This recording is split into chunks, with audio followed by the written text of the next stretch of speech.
Cherin, I love you. Maraming salamat po for being with us tonight.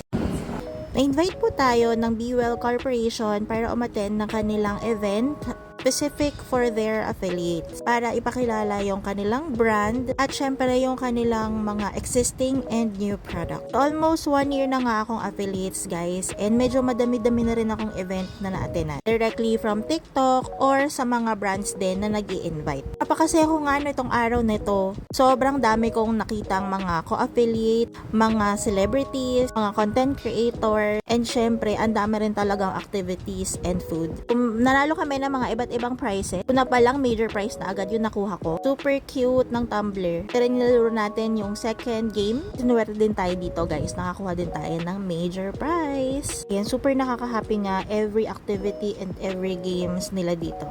Itong games na to parang may katulad siya doon sa mga games sa perya. Hihilain mo lang yung box. Tapos, pag nakuha mo yung combination, ayan, mananalo ka. Kasi hindi talaga ako magaling dito. Wala talaga ako na-shoot. Ito, ikot-ikot ka lang. Sayaw-sayaw, ganun. Ayan, minor prize yung nakuha natin. Ito talaga medyo parang may daya. Ang hirap din ito kasi ang laki nung ano nila. Ang tawag dito sa longrong to, basta ganun. Tapos dito naman guys, aura-aura ka lang. Natapos mo yung task nila, ayan, meron din silang ibibigay sa'yo na prize. Nga pala yung CEO ng BULC, napakagwapo and super bait. Ka-inspire talaga yung mga ganitong CEO, napaka-handsome. Siyempre, ito yung kanilang food. Siyempre, di natin papalagpasin yan. Grabe, ang sexy ni Miss Karen Bordador. Alang naman yung host ng event. Napakagaling niya talaga when it comes sa hosting. Wala talaga akong masabi. And super pretty and bait pa niyan. Galing din itong performer nila guys. Pakikita.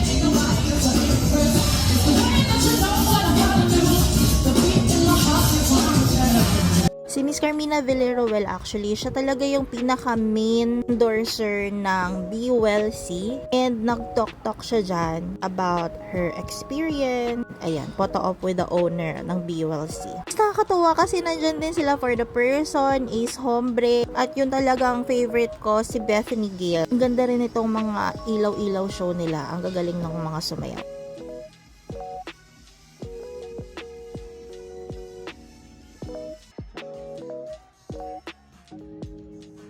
Nakakatawa lang kasi hindi ko din in-expect na ma-experience ko yung mga ganito sa pagiging affiliate. Inisip ko lang talaga is mag-promote ng mga product, kumita, ilang someone na talagang working from home na ng matagalan ko inakalang ma-experience ko. And ang dami ko nakilalang mga friends na mga affiliates din.